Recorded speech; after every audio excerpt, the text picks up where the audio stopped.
Cumprimento a todos os meus irmãos e amigos em Cristo Jesus. Seja bem-vindo ao estudo da lição número 3, do mistério à revelação. Vamos orar ao nosso Deus. Pai Santo que estás nos céus, aqui estamos na Tua presença, Te adorando, porque só o Senhor é Deus no céu e na terra. Estamos aqui com a Bíblia para estudá-la e aprender e aplicar para a nossa vida no preparo para o céu. Derrama o Espírito Santo sobre mim e os meus irmãos nesse momento, ao abrirmos as profecias. Em nome de Jesus. Amém. Do mistério à revelação. Um dos maiores evangelistas do mundo, Dwight Moody, era especialmente fascinado pelo assunto da segunda vinda de Jesus. Ele decidiu ler a Bíblia procurando descobrir quantas vezes a segunda vinda de Jesus era mencionada na Bíblia. Para sua surpresa, ele encontrou mais de 2.500 referências à segunda vinda de Jesus. A segunda vinda de Jesus destaca-se como uma das maiores e importantes verdades bíblicas. Em Daniel capítulo 2, encontramos uma das mais dramáticas profecias da Bíblia sobre a volta de Jesus e a implantação do reino de Deus na terra. No capítulo 2, Deus se revela como o único que realmente conhece o futuro. Em Amós capítulo 3, e o verso 7, nós lemos: certamente o Senhor Deus não fará coisa alguma, sem primeiro revelar o seu segredo aos seus servos, os profetas. Deus não somente conhece o futuro, mas ele também o revela aos seus filhos, mediante os profetas. A profecia bíblica é uma evidência, sim, da soberania de Deus no governo deste mundo. É uma evidência de que a Bíblia é inspirada por Deus, pois prediz o futuro. O ser humano não conhece o futuro, mas Deus o revela. A profecia bíblica descobre os segredos de Deus e mostra como devem viver os filhos de Deus nestes últimos dias. Na parte de domingo, a imanência de Deus. Deus é imanente, Deus é transcendente. O que é um Deus transcendente? A transcendência de Deus destaca a sua soberania no universo. Deus tem nas suas mãos o controle de toda a história do universo. Ele cuida das coisas elevadas e superiores. Ele é um Deus que está separado da sua criação, mas não distante dela. Deus imanente destaca a verdade de que Deus está perto da sua criação. Ele se revela a você, ele conversa com você, ele ouve a sua voz, ele vê as suas lágrimas, ele responde às suas orações. Este é um Deus imanente, é um Deus que nos conforta, é um Deus que nos abraça, é um Deus que fala aos nossos ouvidos. Eu convido você para que leia comigo Isaías, capítulo 57 e o verso 15. Isaías, capítulo 57 e o verso 15. Aqui nós lemos: porque assim diz o alto e o sublime que habita na eternidade e cujo nome é santo. Aqui está destacando a transcendência de Deus. Num alto e santo lugar habito e também com o contrito e abatido de espírito. Aqui já está destacando a imanência de Deus, porque ele habita também com o abatido e contrito de espírito, para vivificar o espírito dos abatidos e para vivificar o coração dos contritos. Portanto, Isaías 57,15 destaca tanto a transcendência de Deus, como também a sua imanência, porque ele está perto, ele cuida de você. Queridos, este é o Deus da Bíblia, transcendente e imanente. Agora eu convido você para abrir a sua Bíblia em Daniel capítulo 2, a partir do verso 1. Aqui nós lemos: no segundo ano do reinado de Nabucodonosor, teve Nabucodonosor uns sonhos, e o seu espírito se perturbou e passou-se-lhe o seu sono. Queridos, este era o ano 603 antes de Cristo, quando Nabucodonosor ele teve um sonho e esqueceu-se do sonho que tinha tido. Ficou perturbado. E então o verso 2 diz: e o rei mandou chamar os magos e os astrólogos, e os encantadores e os caldeus, para que declarassem ao rei qual tinha sido o seu sonho. E eles vieram e se apresentaram diante do rei. Coisa difícil o rei pediu para os magos, os sábios e os feiticeiros do reino. que eles dissessem qual tinha sido o sonho que ele teve e que se esqueceu. Algo que ninguém jamais tinha pedido antes. Por isso, queridos, o verso 3 diz: e o rei lhes disse: tive um sonho, e para saber o sonho está perturbado o meu espírito. E os caldeus disseram ao rei em siríaco: ó rei, vive eternamente, dize o sonho aos teus servos, e daremos a interpretação. É óbvio que se o rei contasse o sonho, eles poderiam dar qualquer interpretação que agradasse ao rei. Mas o rei não se lembrava do sonho. E o verso 5, respondeu o rei e disse aos caldeus: o que foi me tem escapado. Se me não fizerdes saber o sonho e a sua interpretação, sereis despedaçados e as vossas casas serão feitas um monturo. Queridos, estes sábios que estavam conversando com o rei, eles são descritos aqui como magos, astrólogos, encantadores e caldeus. Quem eram os magos? Os magos eram aqueles que pretendiam ter poder para decifrar os enigmas e prever o futuro, usando somente um recipiente com água e com azeite. E pelas configurações do azeite na água, eles prediziam o futuro. E quem eram os astrólogos? Os astrólogos pretendiam ter poder para predizer o futuro e resolver os problemas por meio da observação dos corpos celestes. A astrologia usa os signos do zodíaco para determinar o destino e o comportamento das pessoas. Da mesma forma como os horóscopos fazem hoje, os astrólogos naquele tempo, eles também foram incapazes de resolver o problema.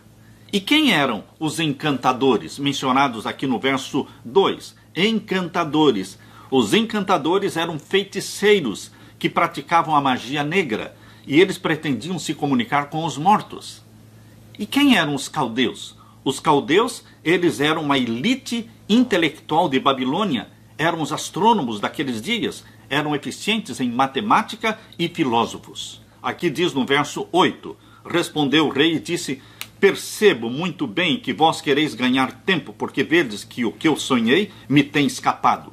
Por consequência, se me não fazeis saber o sonho, uma só sentença será vossa, pois vós preparastes palavras mentirosas e perversas para as proferirdes na minha presença, até que se mude o tempo. Portanto, dizei-me o sonho, para que eu entenda que me podeis dar a sua interpretação. Responderam os caldeus na presença do rei e disseram: não há ninguém sobre a terra que possa declarar a palavra do rei. Nesta declaração, os sábios de Babilônia falaram a verdade. Eles disseram: não há ninguém sobre a terra que possa declarar a palavra ao rei. Era impossível a qualquer ser humano, encantador, astrólogo, caldeu ou feiticeiro, era impossível para eles declararem ao rei qual tinha sido o sonho. E o verso 11, porquanto a coisa que o rei requer é difícil, e ninguém há que a possa declarar diante do rei, senão os deuses cuja morada não é com a carne. Os feiticeiros e sábios de Babilônia reconheceram que existia um Deus, mas que não morava com a carne. Ou seja, existia um Deus que podia resolver a angústia do rei. Queridos, este era o Deus de Daniel e os seus companheiros. Este é o Deus que eu adoro, que você adora. É o Criador dos céus e da terra. E o verso 12. Então o rei muito se irou e enfureceu e ordenou que matassem a todos os sábios de Babilônia. A princípio, Daniel e os seus companheiros não foram convocados pelo rei. Por quê? Porque ele não pertencia aos sábios caldeus, eles não pertenciam também aos encantadores que consultavam os mortos, eles não pertenciam aos magos que observavam as configurações que o azeite faz na água para predizer o futuro, eles também não pertenciam à classe dos astrólogos que tentavam decifrar o futuro vendo as configurações dos astros no céu. Portanto, Daniel e os seus companheiros não estavam nestes grupos convocados pelo rei. Eles tinham recém terminado o treinamento de 3 anos. E então, quando chegaram até a casa de Daniel e os seus companheiros para buscá-los, para que eles fossem mortos, eles se assustaram. Veja, portanto, agora o capítulo 2 e o verso 13. E saiu o decreto, segundo o qual deviam ser mortos os sábios, e buscaram Daniel e os seus companheiros para que fossem mortos. Então Daniel falou avisado e prudentemente a Arioque, capitão da guarda do rei, que tinha saído para matar os sábios de Babilônia. Respondeu e disse a Arioque, prefeito do rei: por que se apressa tanto o mandado da parte do rei? Então Arioque explicou o caso a Daniel. Então Daniel entrou e pediu ao rei que lhe desse tempo para que pudesse dar a interpretação. Queridos, embora o tempo dos magos, dos astrólogos, dos feiticeiros, dos caldeus tinha se esgotado, mas não tinha se esgotado o tempo de Daniel, porque Daniel ainda não tinha conversado com o rei.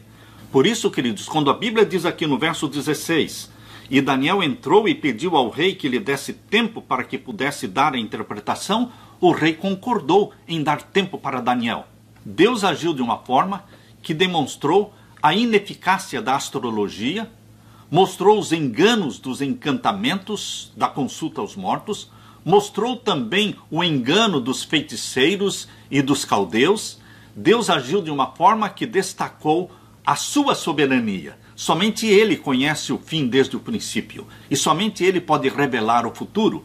Deus ainda em nossos dias detesta e abomina os horóscopos, os despachos, as macumbas, a magia, a feitiçaria, a bruxaria, as sessões espíritas onde os mortos são consultados, a astrologia, a bola de cristal, as cartomantes.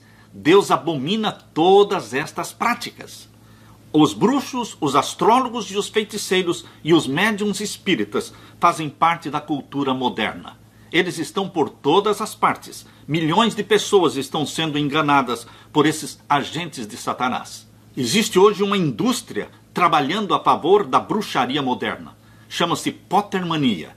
Começou em 1997 com a publicação da primeira novela da escritora Joanne Kathleen Rowling. E quando esse livro foi lançado nos Estados Unidos, no mês de setembro de 1998, se tornou um best-seller. E desde então, a bruxaria tem se tornado popular entre os jovens, entre os juvenis, entre os adolescentes. E, queridos, infelizmente, cada vez mais as pessoas estão se acostumando com a bruxaria. Os pais já não estão olhando para a bruxaria como algo satânico. Mesmo revistas e publicações cristãs começam a olhar para a bruxaria como algo normal. Por exemplo, como uma prova de que o cristianismo moderno está sendo infiltrado pelo ocultismo, pela bruxaria, mencionamos aqui a revista Christianity Today. Esta revista promove os livros de Harry Potter. Lá eles dizem: nós acreditamos que você deveria ler os livros de Harry Potter para suas crianças. Acreditem que uma revista cristã está aconselhando para os pais lerem para os seus filhos Harry Potter, ou seja, um livro de bruxaria. Bruxos cristãos estão surgindo. Como pode isso? Bruxaria cristã? Sim, um dos best-sellers nas livrarias cristãs é uma fantasia do ocultismo chamado Crônicas de Nárnia. Você já deve ter visto este livro. Existe o livro e existe o filme, Crônicas de Nárnia. São livros cristãos, escritos por autores supostamente cristãos. O autor de Crônicas de Nárnia é C.S. Lewis, um amante da cerveja e um amante do cachimbo, um bruxo cristão. C.S. Lewis, que viveu entre os anos de 1898 a 1963, ele era um teosofista, ocultista, e depois ele se converteu para a igreja anglicana em 1931. C.S. Lewis afirma que uma pessoa que faz um favor para Lúcifer e para o reino das trevas é também creditado por Deus como tendo sido feito para Deus. O amigo pessoal de C.S. Lewis era John Tolkien. John Tolkien é o autor do Senhor dos Anéis. Portanto, queridos irmãos, o meu conselho é que nós fiquemos longe da bruxaria cristã. Também nós devemos manter distância. Nós devemos jogar fora da nossa casa tudo que seja da Disney, tudo que tenha a ver com bruxaria. Qualquer um destes elementos dentro da nossa casa é como se fosse um prego fincado na parede da nossa casa, e Satanás pode pendurar neste prego o que ele quiser. É dele este prego. Por isso nós devemos limpar a nossa casa, purificar a nossa casa de tudo que tenha influência maligna do mundo da bruxaria. Jesus quer habitar nos nossos lares. Mas Jesus não pode habitar numa casa dividida entre o reino dos céus e o reino das trevas. Nós devemos declarar: eu e a minha casa serviremos ao Senhor. Na parte de segunda-feira, a oração. Bendito seja Deus por este recurso que Deus nos deu, a oração. é um canal aberto entre você e o céu. Nós podemos abrir o nosso coração, chorar quando necessário, nos alegrarmos, nós podemos desabafar, nós podemos contar das nossas alegrias e das nossas angústias. Bendito seja Deus pela oração. A oração traz paz para o coração aflito. Não existe tempo certo para a oração. Qualquer hora, qualquer minuto, qualquer momento e qualquer dia é tempo de orar. Por isso a Bíblia aconselha: orai sem cessar. O que seria a nossa vida sem a oração? Quando Daniel ficou sabendo do decreto do rei, ele lançou mão da oração. Leia agora capítulo 2 e o verso 17. Capítulo 2 de Daniel, verso 17. Então Daniel foi para sua casa e fez saber o caso a Ananias, Misael e Azarias, seus companheiros, para que pedissem misericórdia ao Deus do céu. Louvado seja Deus, porque nós temos um Deus a quem pedir misericórdia. Nós temos um Deus para quem contar os nossos problemas. Nós temos um Deus que é transcendente, mas também é imanente, que está perto de nós, que ouve as nossas orações e enxuga as nossas lágrimas. Por isso diz aqui, para que pedissem misericórdia ao Deus do céu sobre este segredo, a fim de que Daniel e os seus companheiros não perecessem com o resto dos sábios de Babilônia. Queridos, no momento da angústia, eles oraram. O que é que você faz quando você está angustiado? Aqui na experiência de Daniel, nós temos aqui dois tipos de oração. Aqui o verso 17 diz: então Daniel foi para sua casa e fez saber o caso a Ananias, Misael e Azarias, seus companheiros, para que pedissem misericórdia ao Deus do céu sobre este segredo. Este é um tipo de oração quando nós pedimos, nós suplicamos. E o verso 19 diz: então foi revelado o segredo a Daniel numa visão da noite. Então Daniel louvou ao Deus do céu. Agora vem o segundo tipo de oração, a partir do verso 20. Falou Daniel e disse: seja bendito o nome de Deus para todo sempre, porque dele é a sabedoria e a força. E ele muda os tempos e as horas, ele remove os reis e estabelece os reis, ele dá sabedoria aos sábios e ciência aos entendidos, ele revela o profundo e o escondido, e conhece o que está em trevas, e com ele mora a luz. Ó Deus de meus pais, eu te louvo e celebro porque me deste sabedoria e força, e agora me fizeste saber o que te pedimos, porque nos fizeste saber este assunto do rei. Queridos, aqui está uma oração de gratidão, de louvor, exaltando o Deus Criador dos céus e da terra, porque é aquele que ouve as orações dos seus filhos. Nós muitas vezes pedimos, mas esquecemos de agradecer. Esta oração de louvor e de gratidão de Daniel é um ensino, é um exemplo para você, porque Deus tem duas moradas, uma no céu e outra no coração agradecido. Nós temos que aprender a agradecer. Jesus Cristo conta lá em Lucas capítulo 17, verso 18, quando ele curou 10 leprosos e somente um voltou para agradecer, Jesus Cristo perguntou: não foram 10 os leprosos curados? Onde estão os 9? Queridos, esta pergunta, onde estão os 9? Continua sendo feita hoje. Onde estão aqueles filhos de Deus que recebem tantas bênçãos e não agradecem? Lembre-se, Deus tem duas moradas, uma no céu e outra no coração agradecido. Deixe Jesus morar no seu coração. Seja agradecido. Em tudo dai graças. Aleluia. Na parte de terça-feira, a estátua. Agora eu convido você para ler comigo Daniel capítulo 2 e os versos 24 em diante. Daniel capítulo 2 e os versos 24 em diante. Por isso Daniel foi ter com Arioque, ao qual o rei tinha constituído para matar os sábios de Babilônia.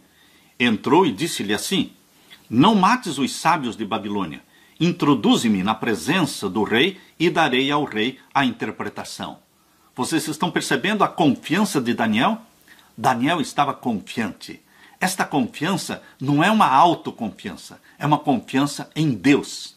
Você, meu querido irmão, Deus não quer que você seja autoconfiante, mas Deus quer que você seja confiante naquele Deus que tudo pode. Tudo posso em Cristo que me fortalece.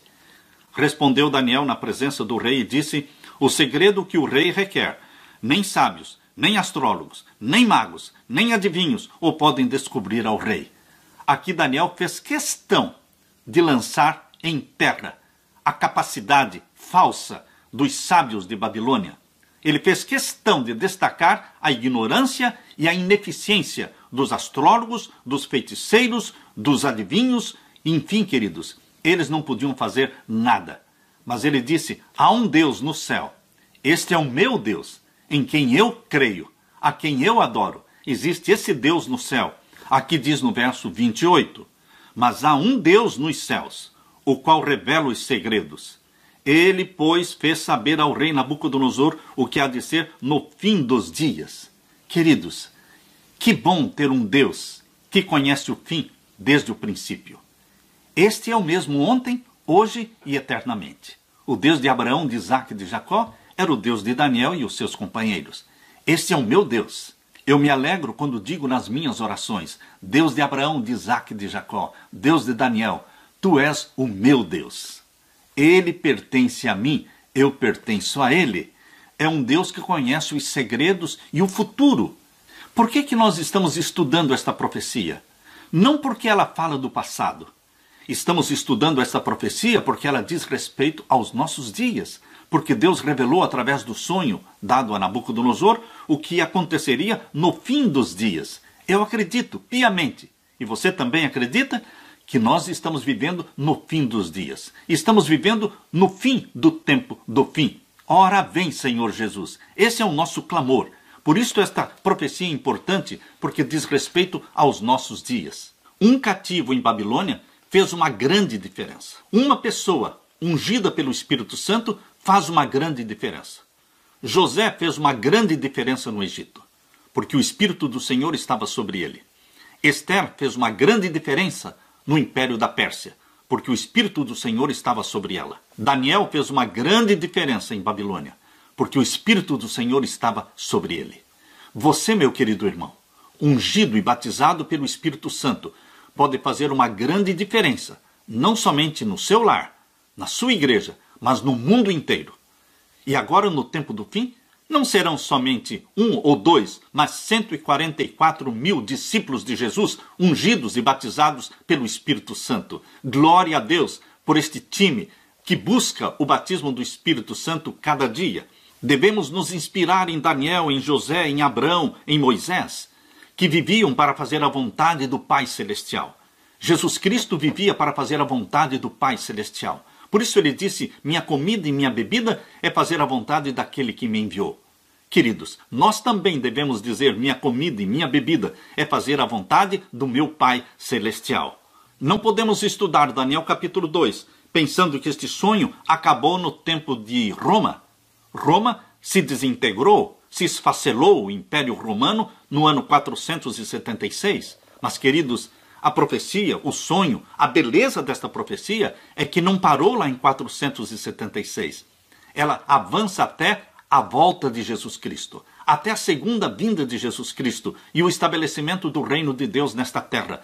Portanto, diz respeito aos nossos dias, porque em breve Jesus Cristo voltará. Na parte de quarta-feira, a estátua, parte 2. Queridos, vamos ler agora Daniel capítulo 2, a partir do verso 31. Aqui nós lemos. Tu, ó rei, estavas vendo, e eis aqui uma grande estátua. Esta estátua, que era grande e cujo esplendor era excelente, estava em pé diante de ti, e a sua vista era terrível.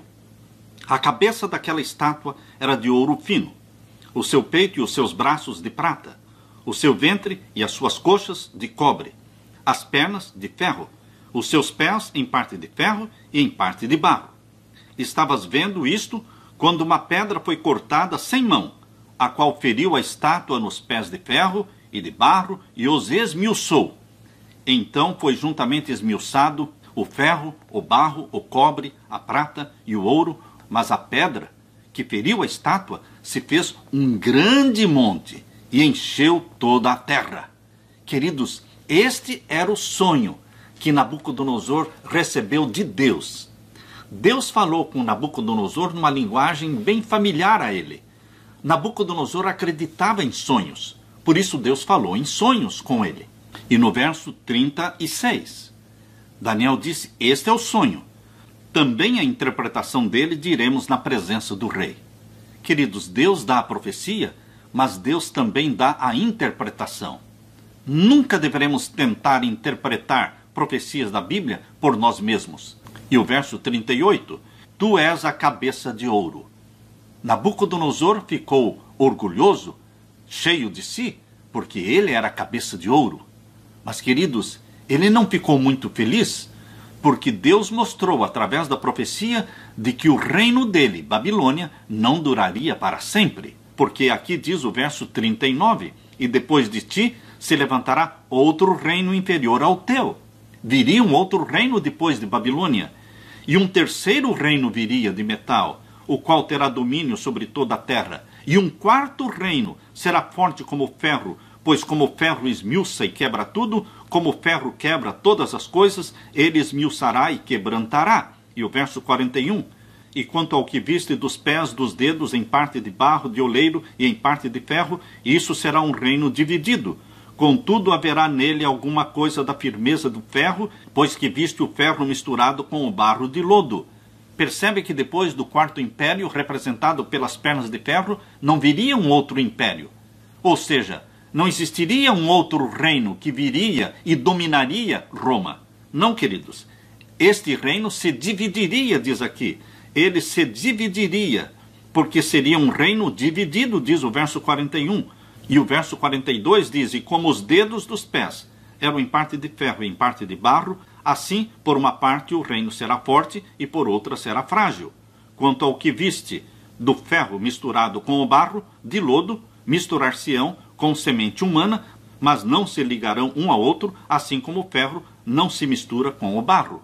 Queridos, Deus prova que Ele é Deus através das profecias. Usando as profecias, nós poderemos conversar com ateus e questionar os ateus, dizendo, você não crê em Deus? Então me explique, como é que a história foi escrita antes da história existir? Quem teria esse poder para contar a sucessão dos impérios mundiais antes deles existirem? Algum ser humano teria esta capacidade? Nós temos que admitir que existe um poder acima do poder humano. Existe uma mente inteligente que conhece o fim desde o princípio. Por isso, queridos, Deus contou o futuro, revelou o futuro desde os dias de Nabucodonosor, desde o ano 605 até o fim, a volta de Jesus Cristo. Quando Daniel disse para o rei Nabucodonosor, tu és a cabeça de ouro, confirmou que o reino presente, que o poder reinante era de Nabucodonosor, o império de Babilônia. Nabucodonosor começou o seu reinado em 605 a.C. e durou até 539 a.C. Durante esse período, Babilônia dominou o mundo, mas depois dele viria um reino representado pelo peito e pelos braços de prata. Esta é a Medopérsia. A Medopérsia, liderada por Ciro, queridos, dominou Babilônia. E então a Medopérsia durou desde o ano 539 até o ano 331. Depois de Medopérsia veio o Império da Grécia, sendo liderado por Alexandre o Grande, que em 331 venceu os medos e persas e então estabeleceu o Império Grego, que durou desde o ano 331 até o ano 168. E em 168 o Império da Grécia deixou de existir. Por quê? Porque veio Roma, o Império Romano, o Império de Ferro, começou o seu domínio em 168 a.C. e foi o império que mais durou, porque as pernas de ferro são as partes do corpo da estátua mais compridas, mais longas. Por isso o Império Romano foi o que mais durou, desde o ano 168 a.C. até o ano 476 depois de Cristo, cerca de 600 anos de Império Romano. Quando Jesus nasceu na Terra, quem dominava o mundo era o Império Romano. O Império Romano não foi dominado por nenhum outro reino. Não. O Império Romano foi se fragmentando e foram surgindo as tribos bárbaras. As tribos bárbaras foram se independendo. E assim, queridos, do ano 351 até o ano 476, o Império Romano do Ocidente deixou de existir, porque se fragmentou nas 10 tribos bárbaras. Outra parte da profecia que nos chama a atenção É quando nós lemos aqui o capítulo 2 e o verso 43, quanto ao que viste do ferro misturado com o barro de lodo, misturar-se-ão com semente humana, mas não se ligarão um ao outro, assim como o ferro não se mistura com o barro. Depois da divisão do Império Romano, da fragmentação do Império Romano nessas 10 tribos bárbaras que formam as nações da Europa hoje, depois disto, muitos surgiram tentando reunificar a Europa. Por exemplo, nós temos Carlos Magno, no século IX, tentou unificar a Europa, fracassou. Depois veio Carlos V, da Espanha, no século XVI, também fracassou. Depois veio Luís XIV, no século XVIII, também fracassou. Depois veio Napoleão Bonaparte, no século XIX, tentou governar a Europa, mas falhou, foi derrotado na Batalha de Waterloo. Depois veio Stalin, depois veio Adolfo Hitler, mas, queridos, todos eles fracassaram, porque a profecia diz aqui, não se ligarão um ao outro. Aqui diz, quanto ao que viste do ferro misturado com barro de lodo, misturar-se-ão com semente humana, mas não se ligarão um ao outro. Não se mistura o barro com o ferro. A rainha Vitória da Inglaterra, ela ficou conhecida na história como a vovó da Europa. Por quê? Porque praticamente todos os governantes da Europa eram parentes dela. Porque eles foram se casando entre si na tentativa de reunificar a Europa, mas não conseguiram. Mesmo agora, em nossos dias, existe uma tentativa de reunificar a Europa através da comunidade europeia. Porém, queridos, a Inglaterra está fora. A Inglaterra está pulando fora da comunidade europeia. É um esforço para reunificar a Europa. Eles estão tropeçando naquela frase de Daniel, capítulo 2, verso 43. Mas não se ligarão. Bendito seja Deus. Porque a promessa é de que haverá, sim, um reino eterno, que não será jamais destruído. E nós estamos esperando por ele. A pedra. A pedra vai descer do céu. Aleluia! Esta é a nossa bendita esperança. Na parte de quinta-feira, a pedra. Queridos, a pedra é Cristo Jesus. Cristo Jesus é mencionado na palavra de Deus como a pedra angular, a pedra principal, a pedra de esquina, que foi rejeitada pelos construtores, que foi rejeitada pelos homens, mas se constituiu a principal pedra. Queridos, Jesus Cristo é a pedra que vai destruir todos os reinos deste mundo. Quando ela descer do céu, ela vai atingir os pés, os dedos da estátua, e assim se desintegrarão os reinos deste mundo. Ela vai atingir os 10 dedos da estátua. Isto significa, queridos, que quando a pedra for lançada sem mão, Jesus Cristo voltará em poder e glória e majestade. Ele destruirá os 10 reinos que existem no mundo, 10 reinos mundiais. O mundo todo estará dividido em 10 reinos. É assim que a profecia nos ensina. Nós não podemos parar em 476.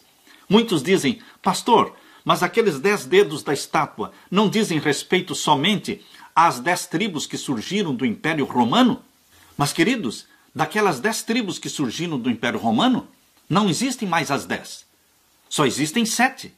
E, queridos, quando Jesus Cristo voltar com poder e glória, a pedra descer do céu, ele vai atingir os pés da estátua não com 7 dedos, mas com 10 dedos. Por isso, queridos, daqueles 10 países que surgiram do Império Romano, hoje só existem a França, a Alemanha, a Suíça, Portugal, a Espanha, a Inglaterra, a Itália, somente estas. E o que aconteceu com os outros 3? Érulos, Vândalos e Ostrogodos.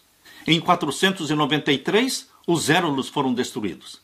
Em 534, os Vândalos foram destruídos. E em 538, os Ostrogodos foram destruídos. Estes 3 não existem mais. Só temos 7. Mas lembre-se, Jesus vai voltar. E ele encontrará um mundo dividido em 10 reinos. Ele destruirá os 10 dedos da estátua. Abra sua Bíblia e vamos ler aqui em Daniel, o capítulo 2 e o verso 44. Daniel, capítulo 2 e o verso 44. Aqui nós lemos. Mas nos dias destes reis, falando dos 10 dedos da estátua, o Deus do céu levantará um reino que não será jamais destruído. Aleluia! Você se alegra com esta bendita esperança, com esta promessa? Nos dias destes reis, representados pelos 10 dedos da estátua, o Deus do céu levantará um reino que não será jamais destruído. E este reino não passará a outro povo. Por que não passará a outro povo? Porque pertence ao povo dos santos do Altíssimo, para aqueles que abraçaram a Jesus como Salvador. Esmiuçará e consumirá todos estes reinos, e será estabelecido para sempre. O reino de nosso Senhor Jesus Cristo será eterno. E o verso 45, da maneira como viste que do monte foi cortada uma pedra sem mãos, e ela esmiuçou o ferro, o cobre, o barro, a prata e o ouro, o Deus grande fez saber ao rei o que há de ser depois disto. Deus revelou para Nabucodonosor o que aconteceria em nossos dias. Esta profecia diz respeito aos nossos dias. Nós estamos vivendo em 2020. Queridos, nós vamos ver o cumprimento desta profecia, porque o nosso mundo está sendo dividido atualmente em 10 blocos, em 10 supernações. Queridos, este livro, com o título de Mankind at the Turning Point, a humanidade no seu ponto de virada, é um relatório apresentado em 1974 para o Clube de Roma. Neste livro, na página 161, eles estão apresentando as 10 supernações, os 10 reinos, representados tanto pelos 10 dedos da estátua no momento em que a pedra atinge-os, e também representados pelos 10 chifres de Apocalipse 17, verso 12. Aqui menciona que o bloco número 1 será os Estados Unidos da América do Norte, México e Canadá. O bloco número 2 é a comunidade europeia. A comunidade número 3 é o Japão. A número 4 é a Austrália e África do Sul. E a número 5 é o antigo bloco soviético. E o bloco número 6 é toda a América Central e América do Sul. E o bloco número 7 é o norte da África e o Oriente Médio. Vocês podem perceber como é difícil formar o bloco número 7. Desde a invasão do Iraque em 2004, 2003, queridos, eles estão formando o bloco número 7. Depois da invasão do Afeganistão e do Iraque, eles então provocaram a revolução no Egito, depois eles provocaram a queda do governo na Líbia, depois foram para a Síria, e a guerra hoje está na Síria, e agora estão começando uma guerra contra o Irã. Eles estão tentando formar o bloco número 7. Este é o mais difícil, porque é o bloco islâmico. E o bloco número 8 é a África Central. E o bloco número 9 é o sul e o sudeste da Ásia. E o bloco número 10 é formado pela China, pela Mongólia, pela Coreia do Norte e pelo Vietnã do Norte. Queridos, este mapa das 10 nações foi primeiramente apresentado no ano de 1942. Depois foi novamente apresentado neste livro no ano de 1974. Agora eu convido você para que leia comigo o que está em Apocalipse capítulo 17. Abra sua Bíblia em Apocalipse capítulo 17 e o verso 12. Aqui nós lemos: E os 10 chifres que viste são 10 reis, que ainda não receberam o reino, mas receberão poder como reis, por 1 hora, com a besta. Queridos, estes 10 chifres da besta que carrega a prostituta, porque a prostituta representa Roma papal. Ela está sendo carregada por uma besta com 10 chifres e 7 cabeças. Esses 10 chifres, diz aqui, representam 10 reis, que formarão 10 reinos, que ainda não estão plenamente formados. Por isso diz aqui, os 10 chifres que viste são 10 reis que ainda não receberam o reino. Por que ainda não receberam o reino? Porque não são reinos da Idade Média, são reinos modernos dos nossos dias, que estão em processo de formação. Estão sendo formados, sim, exatamente como este livro que nós citamos menciona, os 10 blocos econômicos, as 10 supernações. E quando esses 10 reinos estiverem formados, os 10 líderes vão se submeter à besta. Que besta? É Roma papal. A besta que está sendo carregada pelo dragão. Queridos, a besta que está sendo carregada pelo dragão chama-se a prostituta. Mas lembre-se que ela é a besta com 7 cabeças e 10 chifres mencionada ali em Apocalipse 13, verso 1 e verso 2. A besta que subiu do mar. É Roma papal. Portanto, queridos, nós vamos ter sim 10 reinos sendo formados agora no tempo do fim. Por quê? Quando Jesus Cristo descer do céu com poder e glória, a pedra será lançada, queridos. A pedra é Cristo Jesus voltando em glória e majestade. E a pedra vai atingir a estátua nos pés, nos 10 dedos. São 10 reinos mencionados em Daniel 2,44 e são 10 reinos mencionados em Apocalipse 17, verso 12. Por isso Daniel e Apocalipse precisam ser estudados juntos, porque ambos estão falando dos mesmos assuntos. Bendito seja Deus. Jesus Cristo voltará muito em breve. Aqui diz, no capítulo 17, verso 14, que quando esses 10 reinos forem formados, eles combaterão contra o Cordeiro, contra os santos do Altíssimo. Estes combaterão contra o Cordeiro, e o Cordeiro os vencerá. Aleluia! O Cordeiro venceu, e o Cordeiro os vencerá. Porque é o Senhor dos senhores e o Rei dos reis. Vencerão os que estão com ele, chamados eleitos e fiéis. Quem está com o Cordeiro? Você e eu.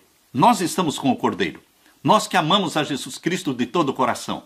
Nós que guardamos os mandamentos de Deus. Nós estamos com o Cordeiro. Nós venceremos com ele. Nós somos os eleitos e fiéis que venceremos com Jesus Cristo. É uma promessa de vitória. Não se atemorize. Não se preocupe. Como disse Jesus, não se turbe o vosso coração. Crede em Deus. Crede também em mim. Na casa do meu Pai há muitas moradas. Se não fosse assim, eu vou-lhe teria dito. Eu vou preparar-vos lugar. E se eu for e vos preparar lugar, e ele foi. Voltarei outra vez, e ele voltará, para vos levar para mim mesmo, para que onde eu estiver, vós também estejais. Jesus Cristo está voltando. Ora vem, Senhor Jesus Cristo. Alegre-se com esta bendita promessa da segunda vinda de Jesus Cristo, muito em breve. Fique com a paz de Jesus. Amém.